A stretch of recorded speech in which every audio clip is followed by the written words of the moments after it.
My name is Winifred Cash, and at 29, I am a researcher who spends her life kneeling in mud, brushing fossils out of ancient soil, and staring at microorganisms through a microscope like they're constellations. People see me now, a woman in a crisp lab coat giving keynote speeches, and assume I was born into encouragement, raised by parents who nurtured curiosity. They couldn't be more wrong. My story really started when I was 9, standing alone in an empty house that no longer belonged to a family, because mine had left without me. But before the abandonment came the unraveling.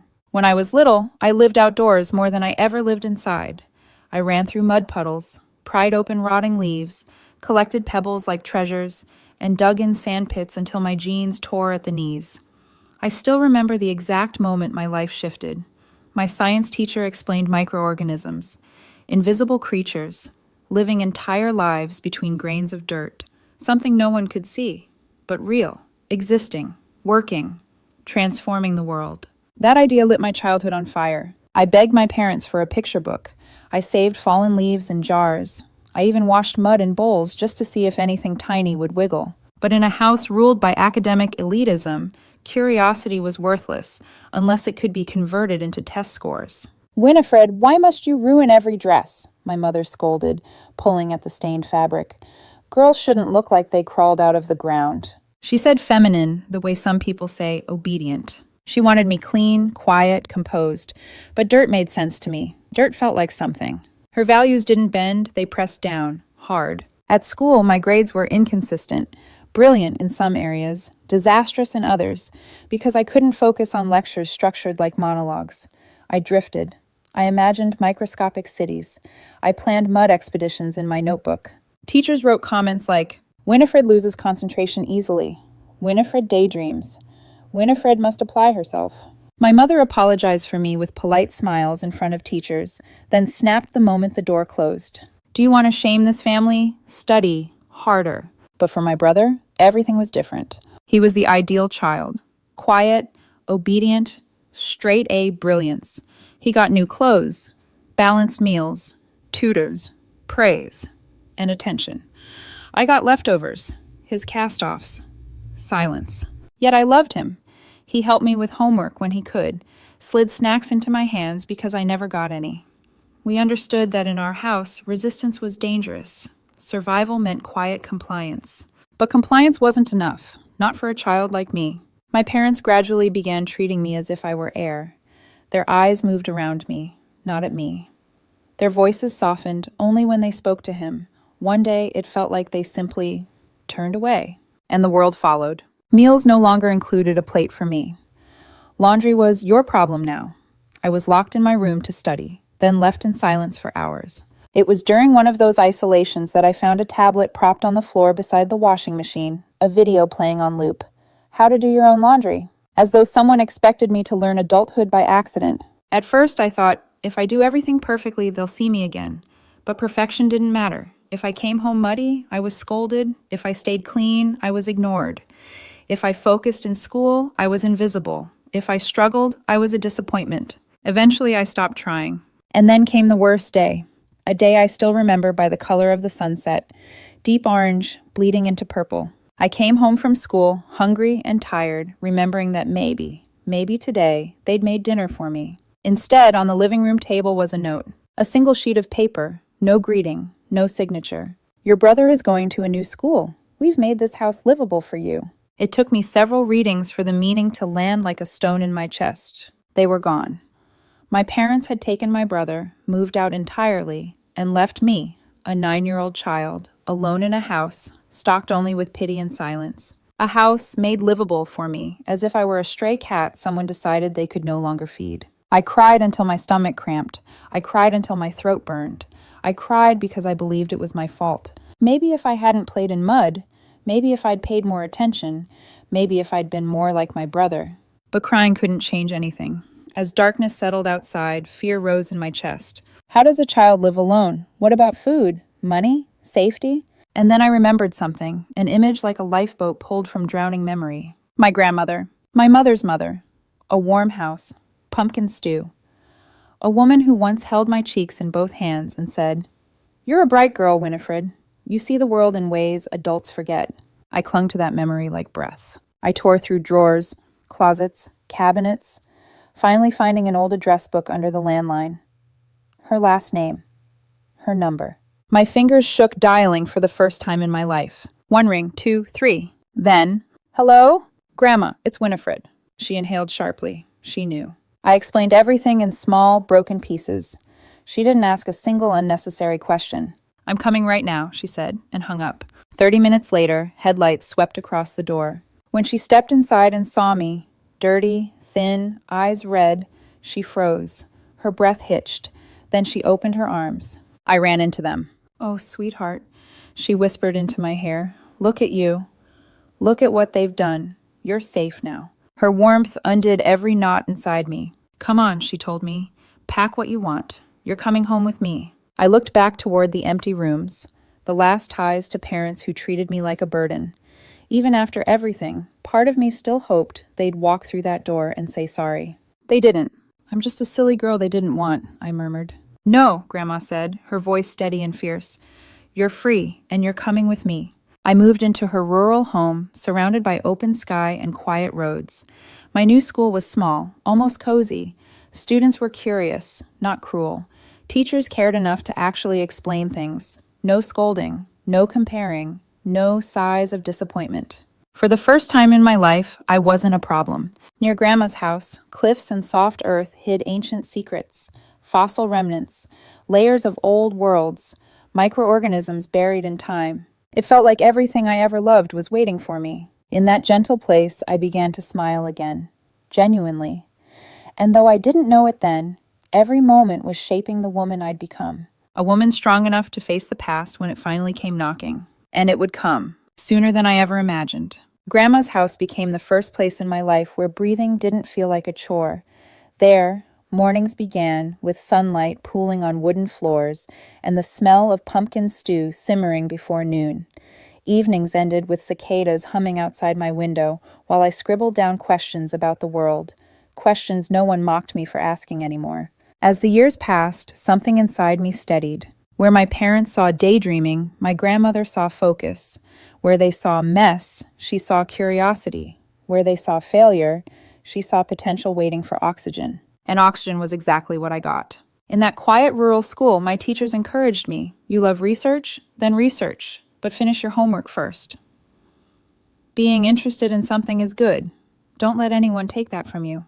Those words reshaped me. I learned discipline not through fear, but through trust, balance, structure. And slowly my grades shifted upward, not because I wanted to please anyone, but because I finally understood how I learned. My grandmother noticed too. She had always known how to read people. So when she discovered the truth that my parents had left me behind without a cent, she confronted my mother directly. I never learned exactly what she said, only that her voice must have been calm and razor sharp, because afterward my parents begrudgingly transferred the minimal legal support. It wasn't much, it barely covered basic supplies, but Grandma didn't complain. She simply worked harder, smiled softer, and made room in her life for me in every way that mattered. When it came time for high school, then college applications, then graduate school, the only real obstacle was money. But scholarships filled the gaps, one after another. I worked tirelessly, not for approval, not for perfection, but because learning felt like breathing. After 4 years, I finished my bachelor's degree. 4 more, and I completed my master's and doctorate. I still remember the night I defended my dissertation, how I stood in a room full of scholars, speaking with a confidence younger me never knew she could possess. When they told me I had passed, I almost looked behind me, expecting to see someone else. But no, that strong, capable woman was me. And the next morning, when I called Grandma, she cried. Not out of sadness, but out of pride. Real, unconditional pride. The kind I used to imagine existed only in books. Soon after, I was offered a position at one of the country's most respected research institutes, the kind of place my parents bragged about but never imagined I would set foot in. The work was brutal. Long hours, endless data, fieldwork in extreme climates. But I loved it with a kind of hunger that felt ancient.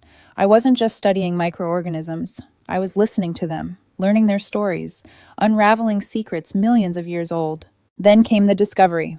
During an overseas fossil excavation, I found something unusual, a rare microorganism embedded in a sand stratum where it shouldn't have existed. That anomaly became the thread I pulled until an entire evolutionary narrative began to unfurl. I wrote my paper with trembling hands, submitted it, waited. A month later, I received the email. My research had won a major award from a prestigious scientific society.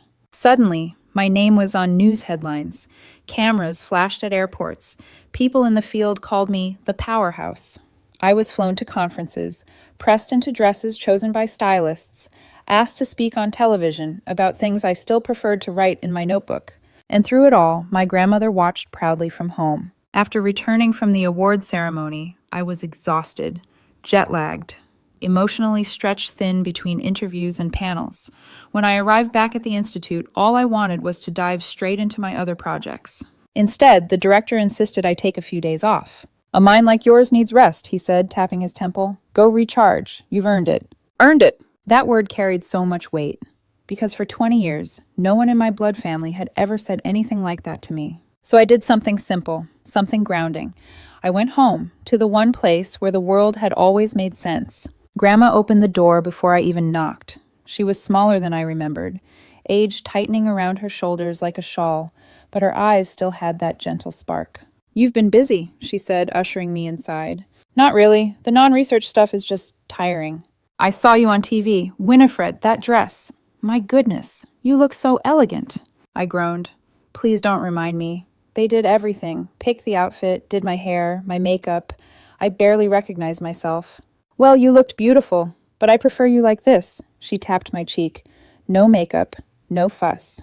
I smiled and dipped my spoon into her pumpkin stew, the exact flavor etched into my childhood memories. It tasted like home. I settled onto the sofa with tea. Grandma moved about the kitchen with a slow but steady rhythm, and for the first time in months I felt my body loosen, every tense muscle unclenching. Then the doorbell rang. Grandma paused. "That's odd."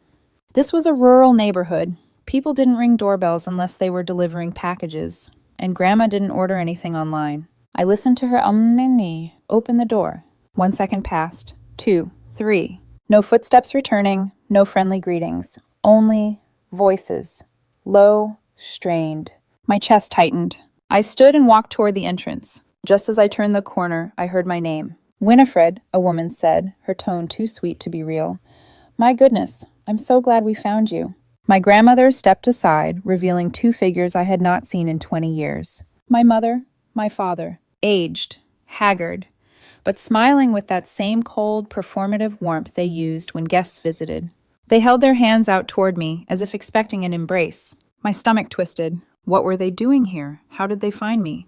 And after 2 decades of nothing, why now? They both took a step forward. "Winifred," my father said, voice trembling with something that wasn't emotion but desperation. "We've come to celebrate your success. Our daughter, the award-winning scientist." My mother added, "Yes, we're family, aren't we? And now that you're doing so well, it's time we—" I raised a hand. "Stop." Their smiles faltered. "Don't come inside," I said quietly. "Just tell me what you want." And just like that, the reunion they imagined shattered. The past had found me. But I wasn't a scared 9-year-old anymore. I was Winifred Cash, and I wasn't afraid of them, not even a little. The moment I told my parents not to step inside, something shifted in the air. Their smiles froze, still stretched across their faces, but hollow now, brittle like porcelain cracking beneath heat. My mother blinked at me, stunned. My father's fingers twitched at his side, as if he couldn't decide whether to reach for me or retreat. Neither option mattered. I wasn't letting them cross that threshold. "Winifred," my mother began again, forcing a laugh that evaporated instantly. "Sweetheart, don't be so tense. We came all this way. Isn't this how family greets each other?" "Family?" I repeated, my voice almost too calm. "You came here because you found out about my award, not because you remembered you have a daughter." They flinched at the word daughter, like they'd forgotten what it meant. My father tried first. "We only want to reconnect. We thought, since you're successful now—" "Successful?" I cut in. "You don't know anything about my life." "We know enough," my mother snapped, the facade slipping. "You're respected. You're well-known. That means authority, influence." Her eyes gleamed, not with pride, but calculation. "So, of course, now is the time for us to come together again, to help each other, Help! The moment she said it, everything snapped into place. They weren't here for me. They were here because they needed something. What happened? I asked, not out of concern, but curiosity. Why now, after 20 years? What do you want? My father swallowed hard. Then everything spilled out. It started with my brother. He left, my father stammered. Your brother abandoned us, just disappeared. He rejected everything we taught him. My mother's voice cut in sharply. He was attending a top university, one we sacrificed everything for, but he fell in with the wrong crowd. People with anti-intellectual values. They poisoned him, convinced him our expectations were controlling. She scoffed. As if discipline is oppression. I stared. You mean he finally saw what the rest of the world saw? They ignored that. He walked out in his final year, my father continued. Left a note saying not to look for him. So my brother ran. I couldn't blame him. But my parents weren't done.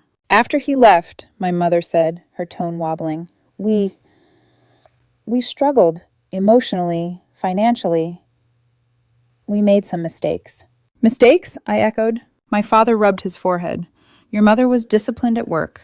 Students complained she was too strict, too pushy. She was harassing them, my grandmother muttered behind me. I didn't disagree. And I, my father added, voice cracking, I was unfairly accused by coworkers. They said I treated them poorly. They said I belittled them. Some even falsely claimed harassment. It was ridiculous. My mother whispered, lawyers are involved now. I looked at them. Two people who once strutted with superiority, now withered down to desperation. Their pride had collapsed in on itself. And now, my father said, taking a shaky step toward me, now we need your support. We're family, Winifred. You've grown into an accomplished woman. We need you to help us through this crisis. Ah, there it was, not even wrapped in subtlety. You need money, I said bluntly. They froze. And reputation management, maybe even legal help. You want to use me the way you used my brother? No, my mother insisted. It's not like that. It's exactly like that. We're your parents, she shouted suddenly, the mask fully gone. Your duty is to support us now. Something in me quieted, settled. Not rage, clarity. Duty? I said softly. You left me alone in a house at 9 years old. My mother's mouth opened, shut, opened again. That was different, she hissed. How? Silence. I took a slow breath, feeling a calm so sharp it could cut through steel. You say we're family, but you treated me like a burden. A mistake, a shadow. You didn't feed me, didn't speak to me, didn't look at me. I stepped closer. And then you abandoned me. You took my brother and disappeared. You left a note. A single tear slid down my mother's cheek. Not from remorse, but humiliation. We came back, she whispered. Doesn't that count? No, I said. You came because you're broke. My father's face reddened. How dare you, after everything we've done for you? What exactly have you done? I interrupted. Grandma raised me. Grandma fought for me. Grandma made sure I stayed alive. My mother shook her head frantically. Winifred, calm down. You're overreacting because you're overwhelmed. I laughed. Actually laughed. A sound with no warmth at all. Overreacting? You show up after 20 years and demand to live with me? To depend on me? You treat me like your backup plan. Their panic began curdling into anger. Winifred, my father barked, pack your things. We'll go to your home now. We'll fix this as a family. Pack my things? As if I were a child again, as if they still had authority. I stared at them, really stared, and felt absolutely nothing. You don't get to tell me what to do, I said, with ice in my voice. I'm not your daughter. I'm just someone you abandoned. My mother gasped, hand over her chest. You can't mean that. Oh, I do. And I'll say it clearly. You are strangers to me. Strangers demanding help. My father looked around, suddenly aware of neighbors watching from yards. You're making a scene, he hissed. You are, I said. And if you raise your voice one more time, I'll call the police. They ignored me, or maybe they simply couldn't believe they no longer had control. My mother lunged toward the doorway. Let us in. We need to talk inside. I stepped backward and slammed the door. My father pounded on it. Winifred, open this door. My grandmother's voice floated calmly from behind me. Sweetheart, lock it. I did. We closed every door and window as their shouting escalated, their words turning uglier, their desperation spilling into threats and accusations. And then, a distant siren, growing louder. Through the curtains, I saw flashing lights painting the front yard. The police car pulled up. Officers stepped out, hands near their belts, assessing the situation. My parents immediately changed their faces, smiling, stuttering, pretending everything was fine. I opened the door just enough to speak. "Officers," I said evenly.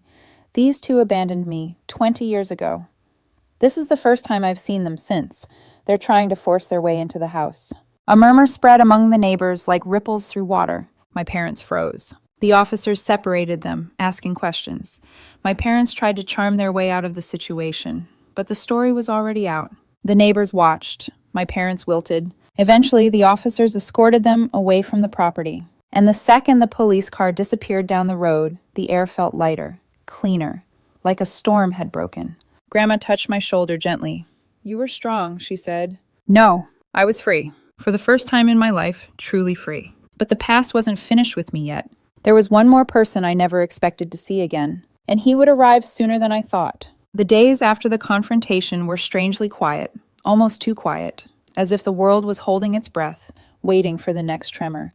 I kept expecting my parents to reappear, to shout from the street, to send letters or messages dripping with blame. But nothing happened. No calls, no visits, not even a rumor of them lingering nearby. It seemed the police presence and the neighbors' sharp, disapproving eyes had been enough to push them back into whatever chaos they had come from. For a brief moment, I let myself relax.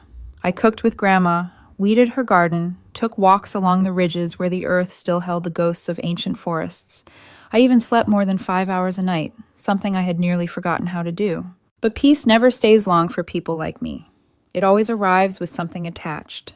3 days after the police incident, the doorbell rang again. I felt my stomach drop. My grandmother paused, setting down her knife as she chopped sweet potatoes for a stew. We exchanged a look, tired, wary, ready for another battle. "I'll get it," I said quietly. I braced myself for the faces I never wanted to see again.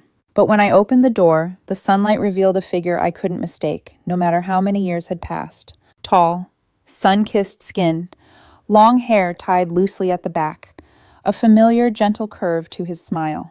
My brother. "Hey," he said softly, voice warm but tentative. "Long time no see, Winnie." The sound of that old nickname hit me harder than any insult my parents ever threw at me. I didn't speak. I simply stepped aside, and he walked in as if he had never left, except everything about him was different, older, freer, weathered by real life instead of our parents' suffocating expectations. Grandma rushed from the kitchen the moment she heard his voice. "Oh," she cried, hands flying to her mouth. "You're home! You're finally home!" He hugged her, really hugged her, and for a moment the room felt too small to contain all the years lost between us. We moved into the living room, the same place where my parents' voices had once echoed. Now it felt gentler, filled with the smell of sweet potatoes and old memories. When we sat down, my brother took a deep breath. "I came to apologize," he said. No hesitation, no dancing around it, just truth, raw and immediate. "For what?" I asked, though part of me already knew. "For everything," he said. His hands trembled slightly on his knees. "For not seeing what you were going through, for not understanding how badly they neglected you, for letting myself be the favorite without realizing it, for leaving without looking back." He lifted his eyes to me, filled with guilt, regret, and something that shattered me more than anger ever could. "I should have protected you. I should have tried, and when I left, I should have come for you." I swallowed hard. "Why now?" My voice cracked. "Why come back after all these years?" He leaned back, exhaling. "When I left the country, I wanted to disappear, to live, to breathe. I traveled everywhere: Italy, Spain, Morocco, Chile. I worked whatever jobs I could find, photography mostly, taking pictures of things that felt real, finally real."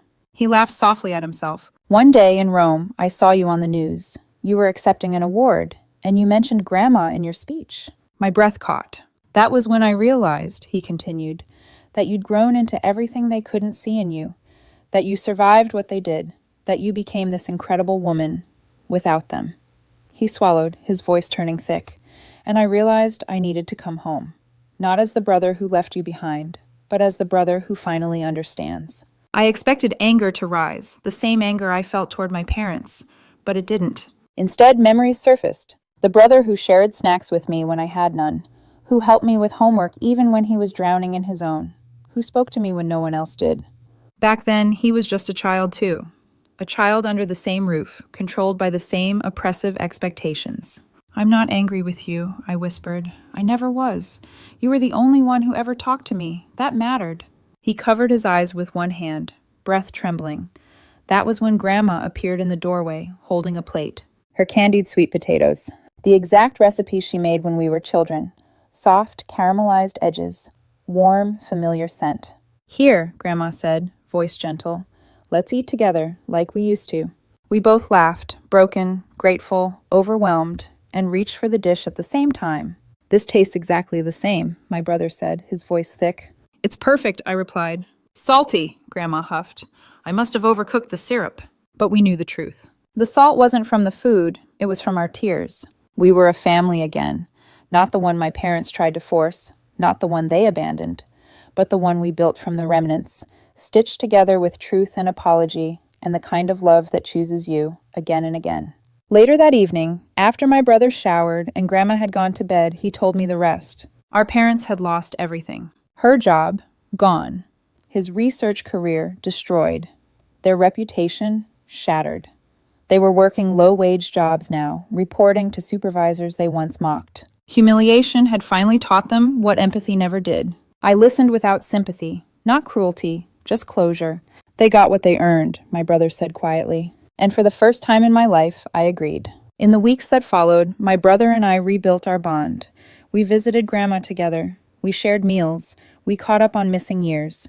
And as I watched him laugh again, freely, I realized something. I hadn't just survived my childhood. I had escaped it. And I had created a life defined not by abandonment, but by resilience. By choice, by passion, by a family I claim for myself. My name is Winifred Cash, and I am no longer the girl